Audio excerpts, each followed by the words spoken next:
In this video, I'm going to show you how to connect Phantom Wallet to Photon. The first thing you want to do is you want to open up any web browser and then look up Photon Soul. Then go ahead and select on the official Photon Soul website. It should look something like this, and basically what you want to do is you want to go ahead and press on this button that does say Connect Wallet. And obviously you want to make sure that you already do have Phantom Wallet on your device. For example, we already have the Phantom Wallet extension right over here. So again, all you want to do from here is you want to go ahead and press on Connect Wallet, and then it is going to take you to a page that looks like this. It will say connect and then account. So go ahead and just press on connect once you're done with that, and then go ahead and press on confirm. All right, now here's where things get really important, and here's where I really want you to focus. So the next thing it's going to do, it is going to generate us a Photon trading wallet and private key. So what we need to do from here is we need to go ahead and press on this button that says generate.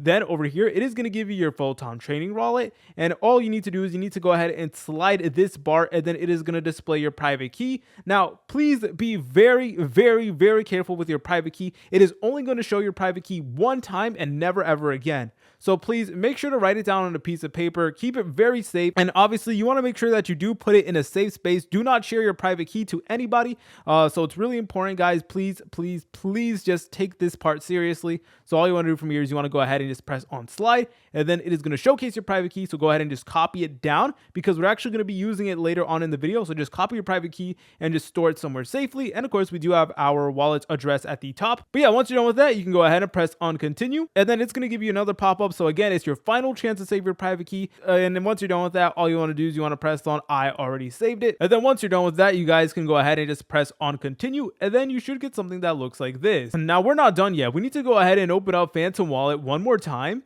And then this time we're going to go ahead and select over here towards the top left on our profile picture. Then we're going to go ahead and press on add.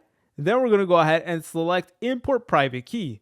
So go ahead and just name this Photon Wallet, and you want to go ahead and paste the private key that we did get earlier in the video. So put in the same private key that I told you to keep safe and stuff like that. You want to go ahead and just type it out over here. Anyways, guys, once you're done with that, you want to go ahead and select on import, and then there you go. And essentially what you need to do is you need to go ahead and deposit Solana on here. And then once you do have Solana, you're able to go ahead and trade, using Phantom Wallet and Photon. If you guys found this video helpful, make sure to leave a like and subscribe. I will see you in the next tutorial.